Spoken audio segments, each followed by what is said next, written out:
이거 뭘 것 같아요? 출고한 지 21일 됐다? 그렇게 보일 수도 있는데 옆에 이 그림 있잖아. 배터리? 잘 생각해봐. 방전되기까지 21일 남았다? 정답. 왜 있을까요? 전기차예요? 봐봐, 이런 맥클라렌을 타는 그 고객층들은 이거를 데일리로 쓰지는 않을 거 아니에요. 내가 타고 싶을 때 주차장에 가면 차가 시동이 안 걸린 경우들이 많단 말이에요. 그런 부분들을 이런 슈퍼카들은 자주 출동하는 차들이 아니니까 이런 기능이 사실 있으면 편한데 맥클라렌만 이 기능을 제공하고 있어요. 맞아, 돈 많은 형님들은 비싼 차 많잖아요. 근데 그 차를 다 막 시동 켜놓고 하는 거 번거로워 하셔가지고 맞아요. 방전되고 그런 게 되게 많다 하더라고요. 저는 좀 다른 얘기, 저는 싼 차들이 좀 많은데 그것도 대수가 여러 대 되다 보니까 오랜만에 이렇게 하나 타려고 하면은 맨날 보험 출동 부르고 이러거든요. 그래서 네, 요게 이제 지금 세워놓으면 배터리가 죽을 때까지 얼마나 남았는지 보여주는 지표입니다. 운전대에서 잡은 상태에서 바로 이렇게 조정할 수 있는 주행 모드 스위치가 이렇게 들어와 있습니다. 진짜 운전대에서 손을 떼지 않고 ESC 오프, 우리 채널 구독자분들이 다 좋아하는 버튼이죠.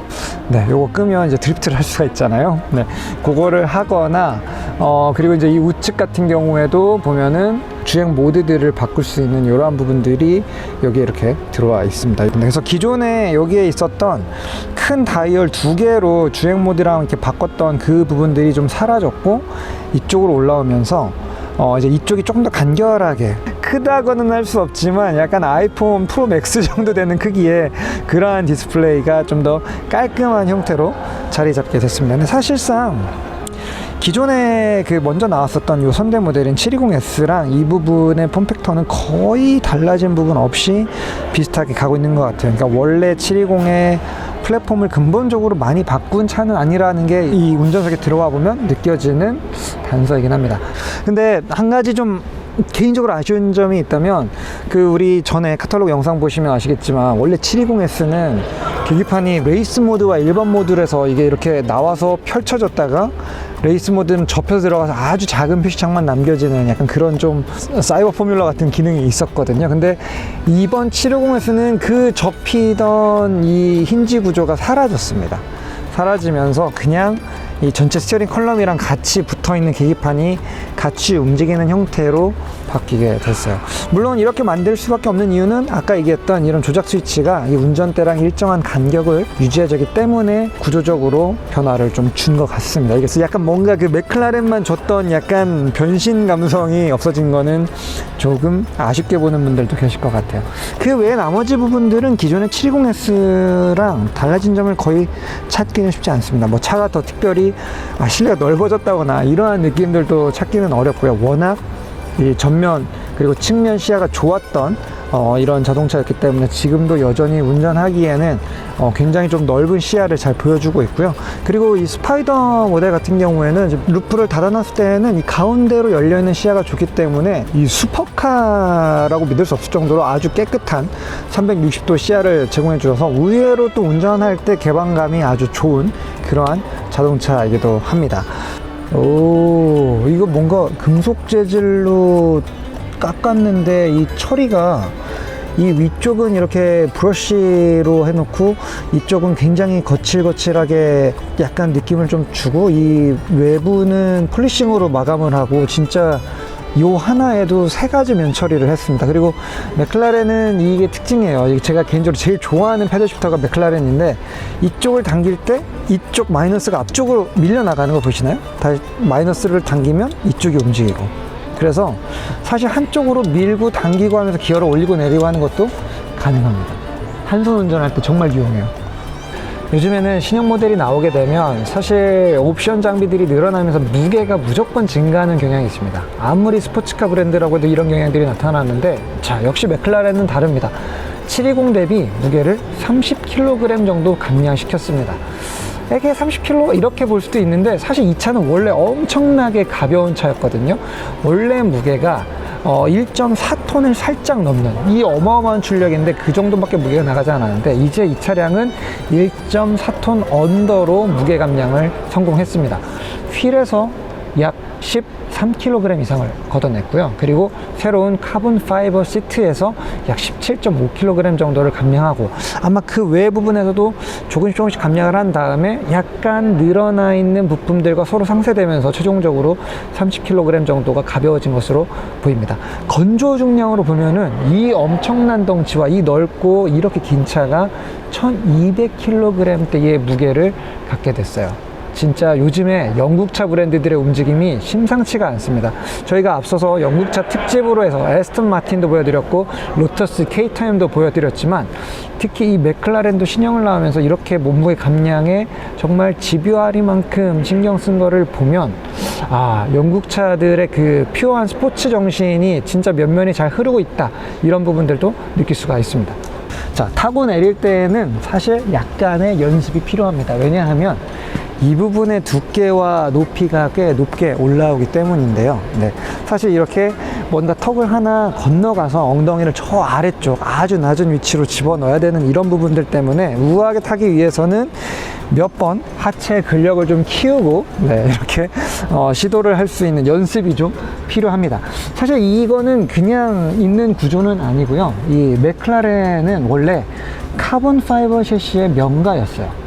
과거 포뮬러 1 레이스카를 개발할 때도 이 카본 파이버를 거의 제일 먼저 썼던 팀 중에 하나였었고요. 지금 이 750S 역시 사실상 이 안쪽에는 굉장히 두터운 카본 파이버에 이 쉘로 되어 있는, 이런 전체가 하나로 덩어리져 있는 이 카본 파이버 프레임이 캐빈을 감싸고 있습니다. 이렇게 위에 루프가 없는 차량들은 이 위쪽에 강성 보강을 하기 위해서 아래쪽에다가 추가적으로 철판을 두껍게 만들어서 몸무게가 무거워지는 이러한 구조를 띠게 되지만, 이 차 같은 경우에는 이 카본 파이버 쉘이 기본적으로 루프가 있건 없건 기본 강성을 받쳐줄 수 있는 구조이기 때문에 오히려 이렇게 스파이더 형태 오픈 루프 탑을 만들 때에도 차체 강성면에서는 크게 보강을 하지 않아도 된다라는 그러한 장점도 갖게 되죠.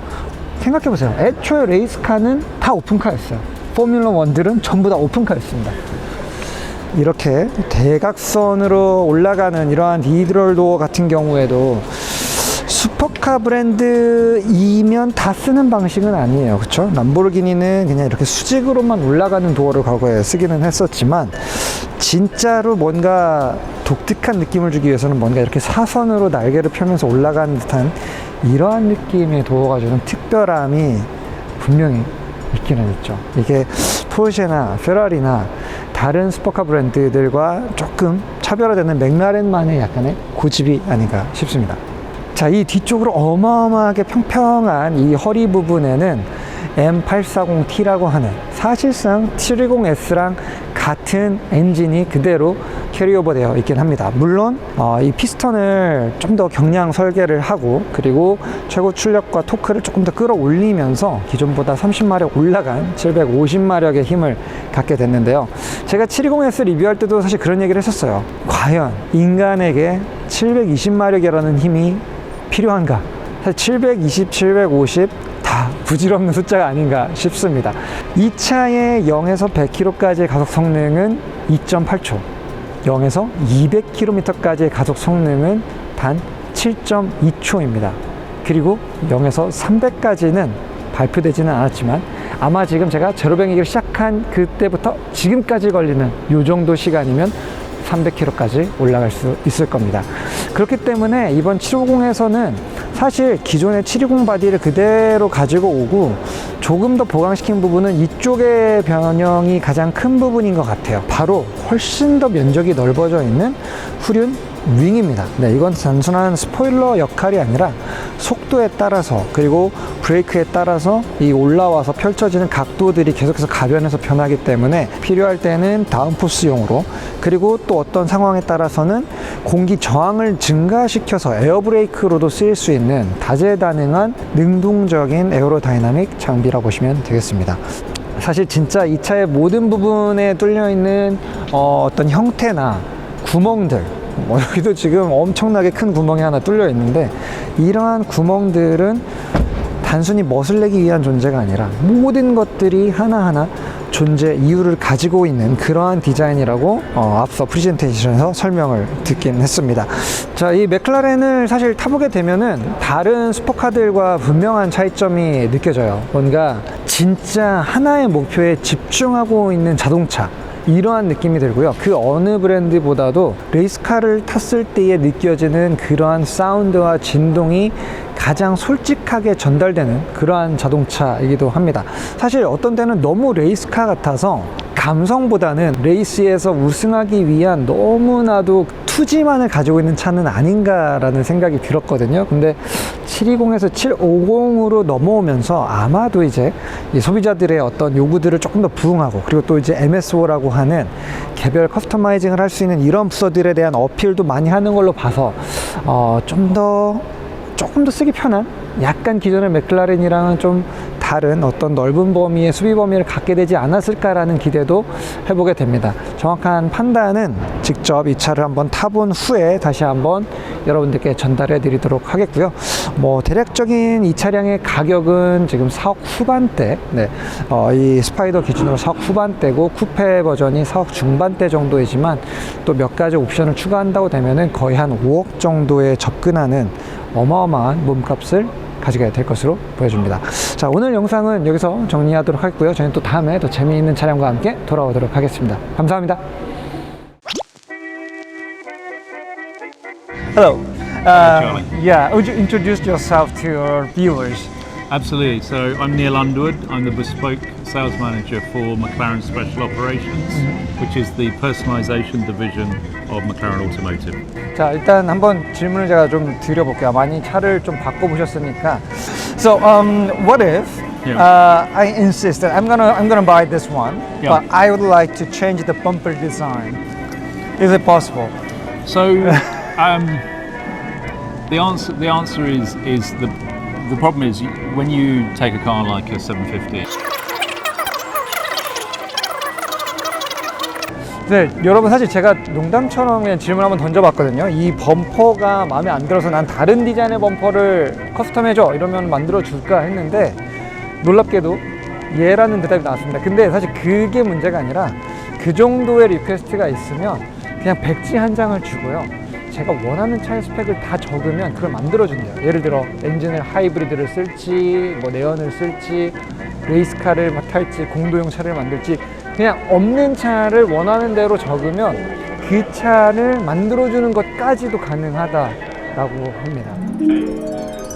I'd like to order one. No problem. No problem, sir. And then you go into and then it goes into a full metallic.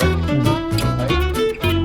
Great thing, yeah, so orange and on the underside there, and then you completely change the whole colour. 지금 차 주문하고 있는 중이에요. So like this. 카본인데 그린으로도 되어 있어요. Let's do the brake colour and then we do the caliper in a rough. We'll do it.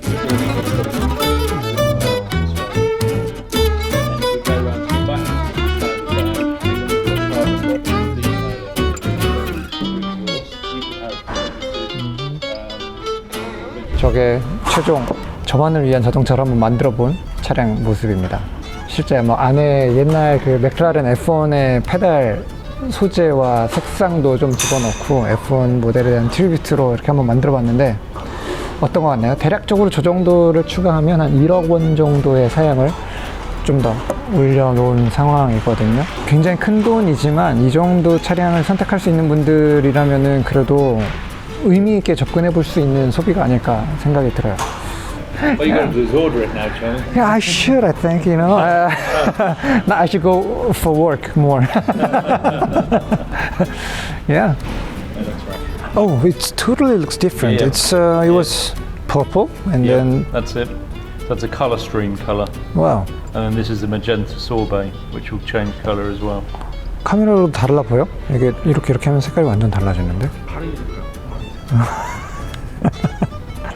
그 외장 컬러도 항상 스페셜하게 뭔가 이 기념적인 모델이 나올 때 만들지만 그 컬러에 맞추기 위한 이런 카본 소재의 색감들도 진짜 다양해요. 그러니까 뭐 단순히 녹색, 붉은색, 파란색 카본이 아니라 여기에서 다시 또 틴트의 그 뭐랄까요, 반사율이라고 하나, 그 명암이 또 다르게 제공이 되다 보니까 우리는 그동안 뭐 이런 특별 제작할 때 카본을 넣냐 안 넣냐 뭐 이 정도만 봤잖아요. 근데 이제는 여기는 그 카본의 개수만도 정말 무궁무진하게 나올 정도로 진짜 원하는 테마를 맞추거나 아니면 본인의 취향을 맞출 수 있는 이런 부분들까지 좀 다 신경을 쓰고 있는 것 같습니다. Thank you very much. Thank you. Thank you. Thank you. Thank you very much. 야, 잠깐이나마 아주 행복한 꿈을 꾸고 왔습니다. 멋진 시간이었습니다. 잠시나마 약간 좀 상상의 나래였지만은 아주 행복하게 750S를 원하는 취향대로 주문하는 이러한 부분들까지 하면서 MSO 체험을 해봤고 마무리를 여기서 하도록 하겠습니다. 네, 시청자 여러분들 감사합니다.